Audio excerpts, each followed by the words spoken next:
नमस्कार।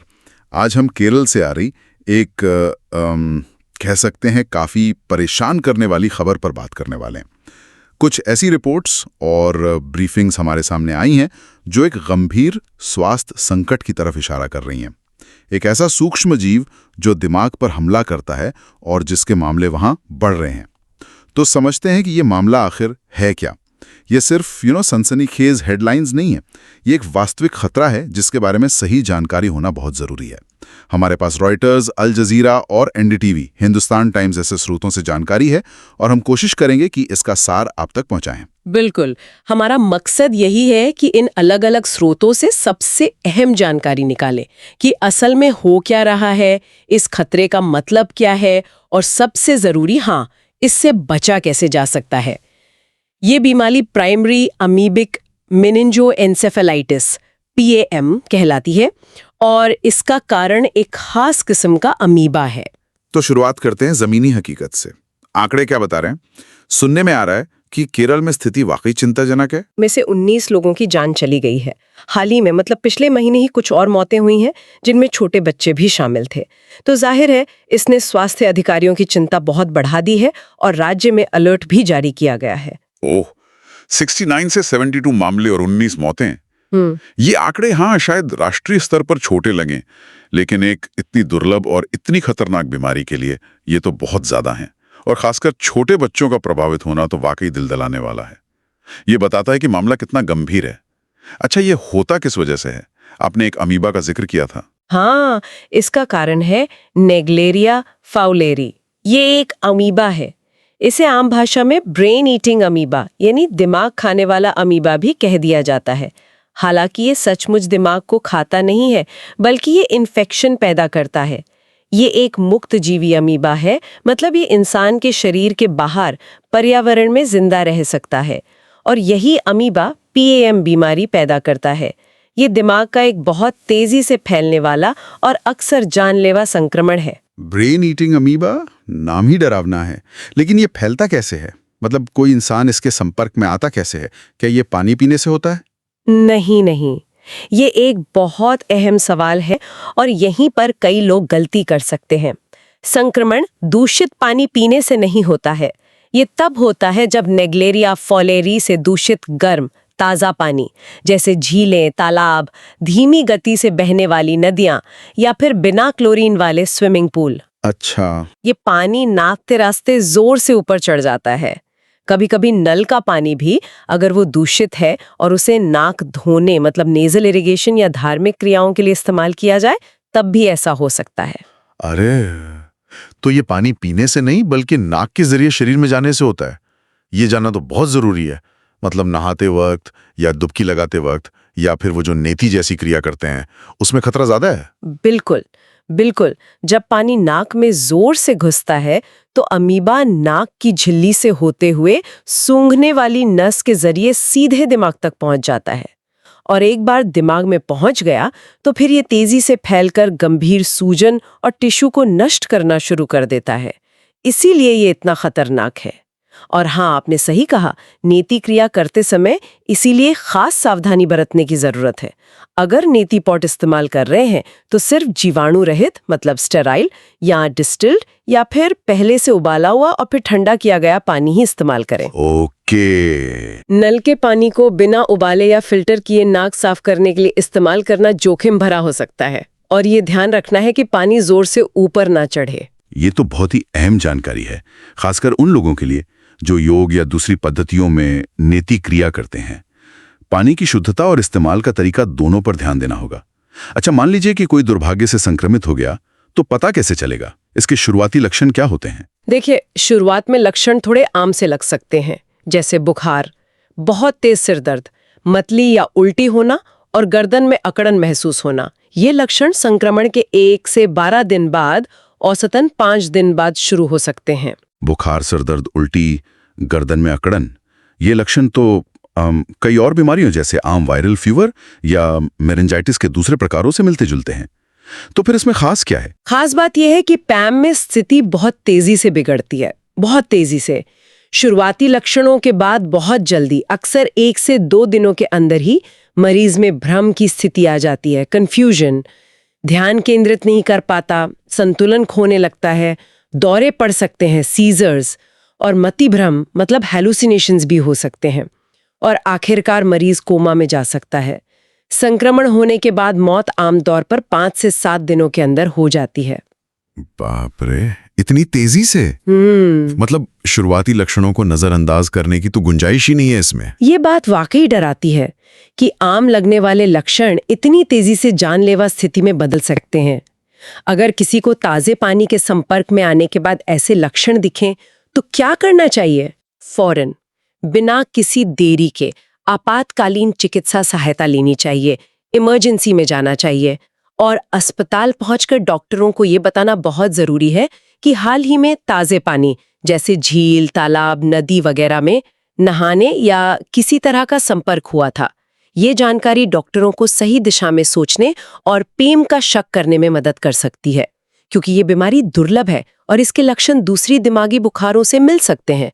जितनी जल्दी निदान होगा, इलाज शुरू होने की संभावना उतनी ही बढ़ेगी। ठीक है, तो तुरंत मेडिकल मदद और पानी के संपर्क की जानकारी देना महत्वपूर्ण है। अब आते हैं इलाज पर। क्या इसका कोई पक्का इलाज है और ठीक होने की संभावना कितनी होती है? आपने बताया कि यह अक्सर जानलेवा होता है। देखिए, ऐतिहासिक रूप से PAM का इलाज बहुत मुश्किल रहा है, बहुत ज्यादा मुश्किल। दुनिया भर में इसकी मृत्यु दर 97% से भी ज्यादा है। ये बेहद खतरनाक संक्रमण है। हालांकि हाल के वर्षों में कुछ कह सकते हैं उम्मीद की किरण दिखी है। कुछ दवाओं का कॉम्बिनेशन इस्तेमाल किया जा रहा है, जिसमें एक दवा है मिल्टोफोसिन। इसे कुछ मामलों में प्रभावी पाया गया है। इसके साथ साथ आक्रामक सहायक उपचार मतलब अग्रेसिव सपोर्टिव ट्रीटमेंट बहुत जरूरी है। आक्रामक सहायक उपचार, इसका क्या मतलब है? ये सुनने में थोड़ा गंभीर लगता है। हाँ, शब्द सुनने में गंभीर है, लेकिन इसका मतलब है कि मरीज को बचाने के लिए हर संभव कोशिश करना। इसमें मरीज को आमतौर पर इंटेंसिव केयर यूनिट मतलब ICU में रखा जाता है। दिमाग में संक्रमण की वजह से जो सूजन आती है, स्वेलिंग, उसे नियंत्रित करना सबसे बड़ी चुनौती होती है। तो डॉक्टर दिमाग के दबाव को कम करने, शरीर के तापमान को नियंत्रित करने और मरीज के जरूरी शारीरिक कार्यों, वाइटल फंक्शंस को सपोर्ट देने के लिए लगातार निगरानी और उपचार करते हैं। ये एक बहुत ही सघन और जटिल प्रक्रिया है। समझ गया। मतलब ICU में रखकर दिमाग की सूजन और शरीर के बाकी सिस्टम को संभालने की पूरी कोशिश की जाती है। लेकिन फिर भी जैसा आपने कहा, मृत्यु दर बहुत ज्यादा है। क्या केरल के मामलों में इस इलाज से कुछ फर्क पड़ा है? कोई जानकारी है? केरल से मिली शुरुआती रिपोर्ट्स में कुछ संकेत जरूर है कि मिल्टोफोसिन और ये जो अग्रेसिव सपोर्टिव ट्रीटमेंट है, इसके इस्तेमाल से कुछ मरीजों को बचाने में सफलता मिली है, जो पहले की तुलना में बेहतर है। लेकिन ये अभी भी एक बहुत ही मुश्किल लड़ाई है। परिणाम इस बात पर बहुत ज्यादा निर्भर करते हैं कि संक्रमण का पता कितनी जल्दी चलता है और इलाज कितनी तेजी से शुरू होता है। हर घंटे की देरी मरीज के बचने की संभावना कम कर देती है, इसलिए शुरुआती पहचान सचमुच जीवन और मृत्यु का सवाल बन जाती है। ये तो साफ है कि जल्दी पहचान और इलाज ही कुंजी है, हालांकि सफलता की गारंटी फिर भी नहीं है। अब ये समझते हैं कि अधिकारी इस पर क्या कदम उठा रहे हैं और ये मामले अचानक इतने बढ़ क्यों गए। क्या इसका कोई खास कारण समझ में आ रहा है? स्वास्थ्य अधिकारी निश्चित रूप से सक्रिय हैं। उन्होंने प्रभावित क्षेत्रों में अलर्ट जारी किए हैं। पानी के स्रोतों की निगरानी और टेस्टिंग की जा रही है, खासकर उन जगहों की जहां लोग नहाते हैं या पानी का ज्यादा इस्तेमाल करते हैं। सार्वजनिक जल स्रोतों के क्लोरीनीकरण पर जोर दिया जा रहा है, क्योंकि क्लोरीन इस अमीबा को मारने में प्रभावी है। साथ ही लोगों को सुरक्षित जल प्रथाओं के बारे में जागरूक करने के अभियान भी चलाए जा रहे हैं। और ये मामले बड़े क्यों हैं? क्या ये अमीबा अचानक ज्यादा फैल गया है या कोई और बात है? इसके कई संभावित कारण हो सकते हैं। एक तो स्वास्थ्य अधिकारियों का मानना है कि मामलों में वृद्धि का एक बड़ा कारण शायद गर्म ताजे पानी के स्रोतों के संपर्क में ज्यादा आना है। ये अमीबा गर्म पानी में पनपता है। लगभग 25 डिग्री सेल्सियस से 45 डिग्री सेल्सियस तापमान इसके लिए अनुकूल होता है। तो जैसे जैसे मौसम गर्म होता है या अगर किसी साल गर्मी ज्यादा पड़ती है तो झीलों और तालाबों का पानी गर्म हो जाता है। इससे अमीबा के बढ़ने की संभावना बढ़ जाती है। गर्म पानी, तो क्या इसका मतलब ये है कि जलवायु परिवर्तन और बढ़ते तापमान का भी इसमें कोई रोल हो सकता है? क्या इस बारे में कोई चर्चा है? हाँ, ये एक महत्वपूर्ण बिंदु है। हालांकि सीधे तौर पर हर मामले को जलवायु परिवर्तन से जोड़ना मुश्किल है, लेकिन वैज्ञानिक समुदाय में इस बात पर चिंता जरूर है कि बढ़ते वैश्विक तापमान के कारण निग्लेरिया फाउलेरी जैसे गर्म पानी में पनपने वाले रोगजनकों का भौगोलिक दायरा बढ़ सकता है। मतलब ये उन जगहों पर भी पाए जा सकते हैं जहां पहले नहीं मिलते थे या जहां पानी उतना गर्म नहीं होता था। ये सिर्फ केरल की बात नहीं, ये एक वैश्विक चिंता का विषय बन सकता है। स्रोतों में अधिकारियों ने ये भी कहा है कि शायद इस साल बेहतर निदान सुविधाओं और बढ़ी हुई जागरूकता के कारण भी ज्यादा मामले रिपोर्ट हो रहे हैं, जो पहले शायद पकड़ में नहीं आ पाते थे। तो ये मिला जुला असर हो सकता है, वास्तविक वृद्धि और बेहतर रिपोर्टिंग। हाँ, ये पहलू भी अहम है कि शायद अब हम इसे बेहतर पहचान पा रहे हैं। लेकिन ये गर्म पानी वाला एंगल वाकई सोचने पर मजबूर करता है। ये सिर्फ एक तात्कालिक प्रकोप नहीं बल्कि भविष्य के लिए एक चेतावनी भी हो सकती है। तो अब सबसे जरूरी सवाल पर आते हैं, बचाव कैसे किया जाए? व्यवहारिक रूप से लोग क्या कर सकते हैं खुद को और अपने परिवार को सुरक्षित रखने के लिए? ये जानकारी न सिर्फ केरल के लोगों के लिए बल्कि शायद देश के दूसरे हिस्सों में रहने वाले लोगों के लिए भी काम की हो सकती है। बिल्कुल, बचाव के उपाय जानना और उन पर अमल करना ही सबसे कारगर तरीका है। कुछ मुख्य बातें हैं जिन पर ध्यान देना चाहिए। पहला और सबसे जरूरी, गर्म ताजे पानी के स्रोतों में तैरने, गोता लगाने या पानी में उतरने से बचें, खासकर गर्मी के महीनों में जब पानी ज्यादा गर्म होता है। इनमें झीलें, तालाब, गर्म चश्मे, धीमी बहने वाली नदियां और ऐसे स्विमिंग पूल शामिल हैं जिनका रखरखाव ठीक से नहीं होता या जिनमें क्लोरीन पर्याप्त मात्रा में नहीं डाली जाती है। अगर तैरना जरूरी ही हो तो नाक बंद रखने की कोशिश करें या नोज क्लिप का इस्तेमाल करें। सिर को पानी के अंदर डालने से बचें। नोज क्लिप, हाँ, ये अच्छा पॉइंट है। दूसरा, नाक में जबरदस्ती पानी डालने वाली गतिविधियों से बचें। जैसा हमने पहले बात की, नेति क्रिया या नाक धोने के लिए पानी इस्तेमाल कर रहे हैं तो सुनिश्चित करें कि पानी सुरक्षित हो। जीवाणु रहित, आसूत या उबला हुआ और ठंडा किया हुआ पानी ही इस्तेमाल करें। नल का पानी सीधा इस्तेमाल ना करें।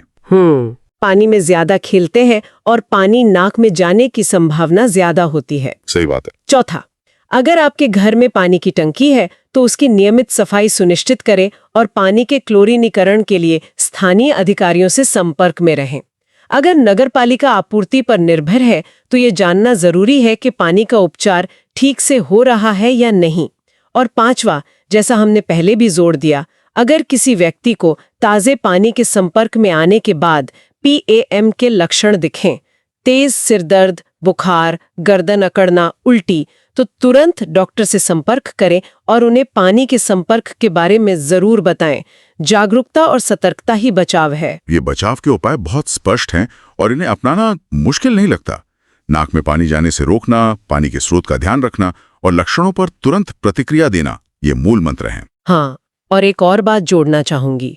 सार्वजनिक स्वास्थ्य अधिकारियों द्वारा जारी की गई चेतावनियों और दिशा निर्देशों पर ध्यान देना भी बहुत जरूरी है। वे स्थानीय स्थिति के आधार पर विशिष्ट सलाह दे सकते हैं। तो कुल मिलाकर हमने केरल में निग्लेरिया फाउलेरी प्रकोप के कई अहम पहलुओं को समझा। ये कैसे फैलता है, नाक के रास्ते, पीने से नहीं, इसके भयानक लक्षण और तेजी से बिगड़ने वाली स्थिति, इलाज की चुनौतियां और सीमित सफलता, और सबसे महत्वपूर्ण, बचाव के ठोस उपाय। साफ है कि जानकारी और सावधानी ही इस अदृश्य खतरे से बचने का सबसे बड़ा हथियार है। बिल्कुल, ये दुखद घटनाएं हमें याद दिलाती हैं कि हमारे पर्यावरण और हमारे स्वास्थ्य के बीच कितना गहरा संबंध है। बदलते पर्यावरणीय कारक जैसे पानी का गर्म होना नए या बढ़ते हुए स्वास्थ्य जोखिम पैदा कर सकते हैं, और ये भी कि ऐसी बीमारियों की निगरानी और उन पर तुरंत प्रतिक्रिया देने के लिए हमारी सार्वजनिक स्वास्थ्य प्रणालियों का मजबूत होना कितना जरूरी है। और यहाँ एक बात और सोचने वाली है, इस तरह के प्रकोप जो शायद पहले बहुत कम सुनने में आते थे, अब सामने आ रहे हैं। ये हमें कैसे सोचने पर मजबूर करते हैं कि स्थानीय स्तर पर जोखिमों के बारे में जागरूकता कितनी कम हो सकती है, खासकर उन जोखिमों के बारे में जिन्हें हम अक्सर अनदेखा कर देते हैं, जैसे कि साधारण तालाब या झील में नहाना। ये सामुदायिक जागरूकता और त्वरित स्थानीय प्रतिक्रिया तंत्र के महत्व को कितना उजागर करते हैं, इस पर विचार जरूर कीजिएगा।